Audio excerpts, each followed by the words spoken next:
श्रद्धामती देवियों एवं नन्हे मुन्ने बच्चों, हर मनुष्यों का मन हमेशा अभाव का महसूस करता है, दुख का अनुभव करता है, उलझन का अनुभव करता है, अशांति का महसूस होता है।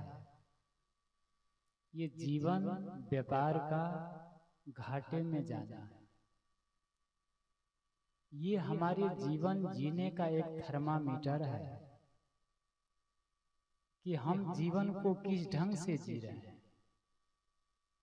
अगर मन में हमेशा अभाव का अनुभव हो रहा है, दुख का अनुभव हो रहा है, उलझन का अनुभव हो रहा है, अशांति का अनुभव हो रहा है, तो समझिए कि हम जीवन को नहीं जी रहे हैं।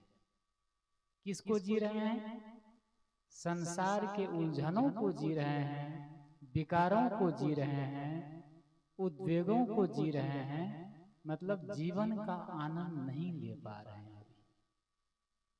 और ये जीवन के आनंद को लेने के लिए, जीवन को अच्छे ढंग से कैसे जिए, इसको सीखने के लिए ये सत्संग का आयोजन है।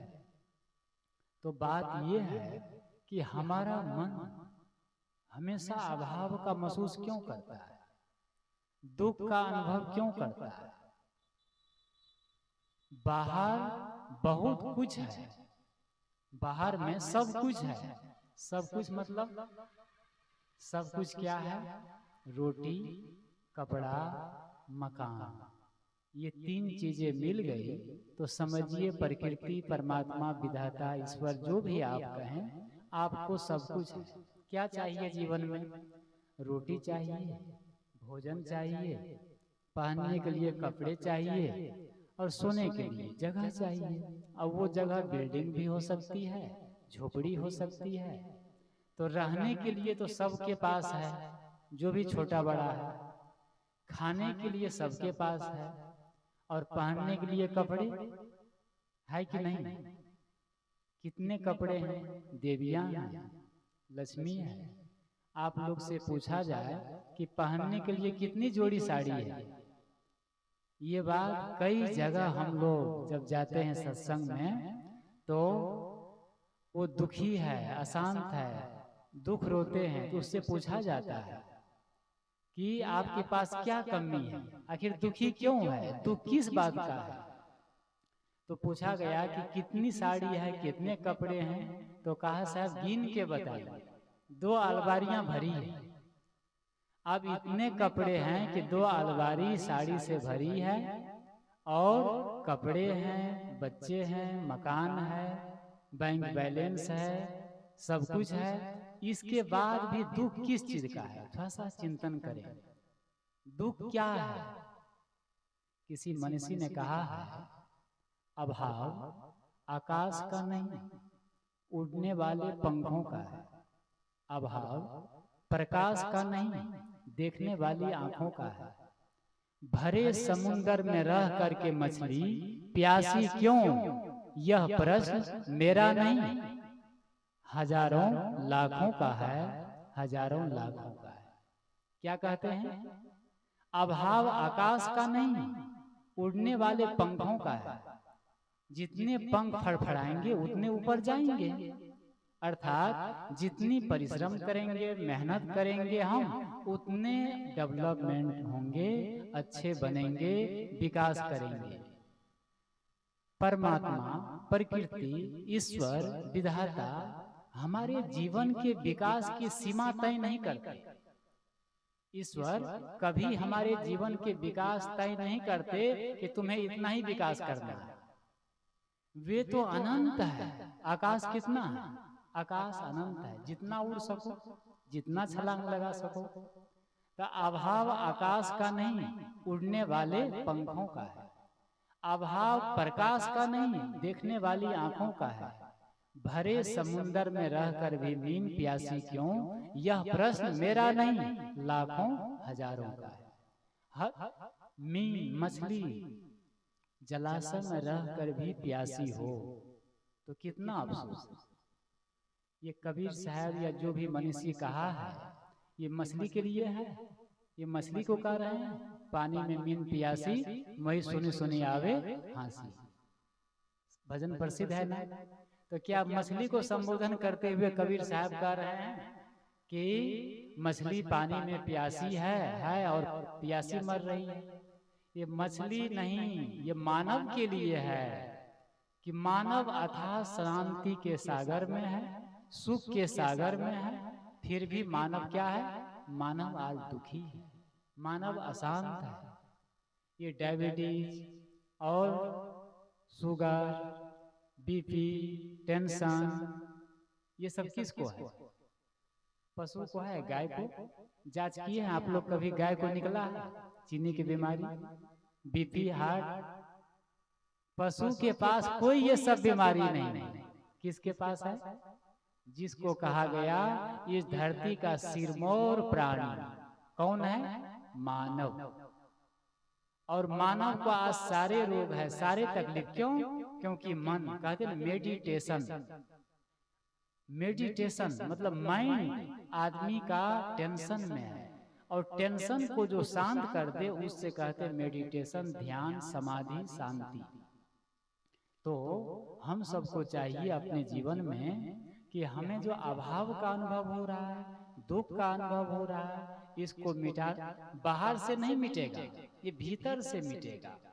जब संतों के पास आएंगे, अच्छा जीवन जिएंगे, स्वभाव का सुधार करेंगे और अच्छे आचरण से चलेंगे तो जीवन का निर्माण होगा, अच्छा बनेगा। तो हम सबको चाहिए कि जिस माहौल में, जिस परिवेश में रह रहे हैं और हम महसूस कर रहे हैं आज कि हम दुखी है, अशांत है और कलह का अनुभव हो रहा है, तो हमें थोड़ा सा मार्गीकरण करने की आवश्यकता है, अर्थात चेंज करने की जरूरत है अपने जीवन जीने के स्तर को। जो जीवन जीते जीते आज आए हैं और जीवन में दुख का अनुभव कर रहे हैं, क्या किसी ने कहा है जो काम आप कर रहे हैं और आज वही कर रहे हैं तो आगे क्या मिलेगा? वही मिलेगा। आज तक जो हम किए हैं और आज भी वही कर रहे हैं तो आगे क्या मिलने वाला? वही मिलेगा ना। इसको इस ढंग से समझे, जो बीज हम खेत में बोए हैं, मकई का, गेहूं का, ठीक है ना, तब मकई बोए थे, मकई हुआ, फिर मकई बो रहे हैं, क्या होगा? गेहूं होगा कि संतरा? मकई होने वाला है। आपको चाहिए मकई नहीं चाहिए, अब मुझे गेहूं चाहिए, धान चाहिए, तो बीज चेंज करेंगे कि नहीं करेंगे? तो जब बीज चेंज करेंगे, बदल देंगे, तो मकई की जगह उसी खेत में क्या हो जाएगा? धान, गेहूं, जो बीज डालेंगे। इसी प्रकार हम जो जीवन जी रहे हैं और लगता है ये दुख है, अशांति है, पीड़ा है और घर में प्रेम नहीं है, तो ऐसा जीवन नहीं चाहिए, तो दूसरा बीज बोना पड़ेगा। सही है ना? पड़ेगा कि नहीं? हम लोग तैयार है बोलने के लिए, जीने के लिए। सुन तो लेते हैं, सत्संग की बातें बहुत अच्छी लगती है, मुस्कुराते भी है कि सही कह रहे हैं, लेकिन सही तो कह रहे हैं, लेकिन वो उतरता कहाँ है ना? वो जीवन में उतरता नहीं है। सारे धर्म, कर्म, पूजा पाठ केवल कहना, सुनना, गाना ये रह जाता है, इसीलिए परिवर्तन नहीं आता है। लोग जो है मनोरंजन चाहते हैं और मनोरंजन से कभी जीवन नहीं बदलेगा। कहते हैं पसंद उससे करो जो आप में परिवर्तन ला सके। पसंद आप उससे करें जो आप में परिवर्तन ला सके, वरना तो आदमी मदारी को देख करके भी प्रभावित हो जाता है। मदारी, बंदर नचाने वाला आता है, जादूगर आता है, उसको देख करके कितना बढ़िया आदमी प्रभावित हो जाता है, तो क्या उससे जीवन बदलेगा? नहीं बदलेगा। जीवन बदलेगा सत्संग में, संतों के पास, गुरुजनों के पास आने से और अच्छे विचार को सुनने से। तो ये अच्छे विचार कहाँ मिलेंगे? सत्संग में। सत्संग में आकर के घर के माहौल को चेंज करे, बदले, जीवन जीने का स्तर हम थोड़ा बदले, स्वभाव को बदले, वाणी को बदले। वाणी मतलब कटु बोल रहे हैं और गलत बोल रहे हैं, जोर से बोल रहे हैं, क्रोध में बोल रहे हैं, जैसे आप बोलेंगे बच्चे वैसे सीखेंगे। कल शाम को मैं कह रहा था कि माता पिता एक सांचा है। क्या है सांचा? ईंट बनाने वाली सांचा होता है, बनाने वाला सांचा होता है। जैसा सांचा होगा वैसा ईंट अपने आप बन जाएगा। जैसे बच्चे होंगे, जैसे माता पिता होंगे, बच्चे वैसे अपने आप बन जाएंगे, उसको बनाना नहीं पड़ेगा। इसलिए आप बच्चा को 1000 कहेंगे कि ये ना करो, ये ना करो, उससे कोई फर्क नहीं पड़ेगा। एक घर में शाम के समय जब उसका बेटा बेटी पढ़ रहे थे, परीक्षा थी कल, तो जब पढ़ रहे थे एकांत में कमरे में, तो दोनों पति पत्नी आपस में जोर से मतलब झगड़ा कर रहे हैं, मतलब कटु बोल रहे हैं, लड़ाई चल रही है। तो इतनी तेज आवाज हो गई तो वो 8 साल का बच्चा, 10 साल का बच्चा, दोनों बेटा बेटी कहते हैं कि मम्मी जी, पापा जी, आप लोग जोर से मत बोलिए, हमें पढ़ने में डिस्टर्ब हो रहा है। अब 8-10 साल के बच्चे को माता पिता को कहना पड़े कि आप लोग झगड़ा मत करो और जोर से मत बोलो, हमको पढ़ने में डिस्टर्ब हो रहा है। बताइए जीवन हार है कि नहीं? ये जीवन की हार है। अब बच्चे आपको उपदेश देंगे, वो क्या लेंगे आपसे? इसीलिए घर में इतनी जोर से आवाज न करें जिससे बच्चों को उसको गलत आदर्श मिले। जैसे आप जिएंगे बच्चे वैसे सीखेंगे। तो घर का माहौल, यदि जीवन में हम परिवर्तन चाहते हैं, शांति चाहते हैं, तो घर के माहौल को बदले, परिवेश को बदले। कहते हैं कि सम्मा बुझ जाए तो जल सकती है, किश्ती हर तूफान से निकल सकती है। मायूस न हो, इरादे न बदल, किस्मत किसी वक्त भी बदल सकती है, किस्मत किसी वक्त भी बदल सकती है। इसलिए विश्वास के साथ सम्मा जलाए रखिए, सुबह जरूर होगी, माहौल बनाए रखिए, माहौल बनाए रखिए। सबसे महत्वपूर्ण क्या है? प्लेटफार्म, माहौल, परिवेश, वातावरण। यदि प्लेटफार्म सही है, आपका प्लेटफार्म सही है, तो अपने आप कस्टमर आएंगे, अपने आप खिलाड़ी आएंगे और वो अच्छा प्रदर्शन करेंगे। और प्लेटफार्म ही गड़बड़ है, खराब है, तो चाहे जितने अच्छे खिलाड़ी आ जाए, क्या होगा? वो नहीं कर पाएंगे। कला है लेकिन नहीं कर पाएंगे। जो बच्चे हैं, जो सदस्य हैं, वे सब क्या है? कलाकार है। और आपका घर, आपका जो घर है वो प्लेटफार्म है। अगर प्लेटफार्म सही है, माहौल सही है, तो वहां सब सही हो जाएंगे। याद करिए, एक लड़की है, शादी हुई और वो एकदम शाकाहारी है, वैष्णव माता पिता के है, सत्संगी माता पिता के है, कई पीढ़ी से सत्संगी है। और वो एक लड़की शादी हो करके चली गई ऐसी घर में, ऐसा घर में जहाँ सब खाता पीता है, ठीक है ना, सब गड़बड़ है वहां पर, और लड़ाई झगड़ा मारपीट और मांसाहारी लोग हैं। और कहाँ चली गई वो? उस घर में चली गई। अब क्या होगा? यदि उसके पास अच्छे संस्कार है, अच्छा स्वभाव है, तो क्या करेगी वो? धीरे धीरे वो सबको आपस में, पहले पति को, फिर सास को, ससुर को, सबको आपस में करके धीरे धीरे, ऐसे कई सैकड़ों घर है, मैं नाम गिना सकता हूँ, यहाँ कुछ लोग बैठे हैं, मैं नाम नहीं लूंगा, कि जब वहां से आए वो शादी हो करके, तो घर में बिल्कुल बुच्चड़ खाना था, लेकिन उस घर को स्वर्ग बना दिए, उस घर को स्वर्ग बना दिए, पति को, सबको। और घर आज स्वर्ग है, उसके घर में सत्संग होता है, संत महात्मा जाते हैं। तो क्या है? माहौल। स्वयं को इतना ऊर्जावान बनाए, इतना पॉजिटिव बनाए, इतने अच्छे बनाए कि आप जहां जाए वहां अच्छा अपने आप बनना शुरू हो जाए। तो कहते हैं सम्मा बुझ जाए तो जल सकती है, किश्ती हर तूफान से निकल सकती है। तूफान है, पानी है, लेकिन यदि मल्लाह सही है, कुशल है तो हर तूफान से नाव पार कर लेगा। इसलिए कहते हैं हर तूफान से नाव पार हो सकती है, मायूस न हो, और किस्मत किसी वक्त भी बदल सकती है। किस्मत मतलब भाग, प्रारब्ध। ये प्रारब्ध किस्मत कब बदल जाए इसको कहा नहीं जा सकता। कब कौन रोडपति से करोड़पति बन जाए और कौन करोड़पति से रोडपति बन जाए, क्योंकि सबका रिमोट कंट्रोल किसके पास है? एक ही राजा है इस दुनिया में। उस राजा का नाम जानते हैं? उस राजा का नाम है कर्म करता।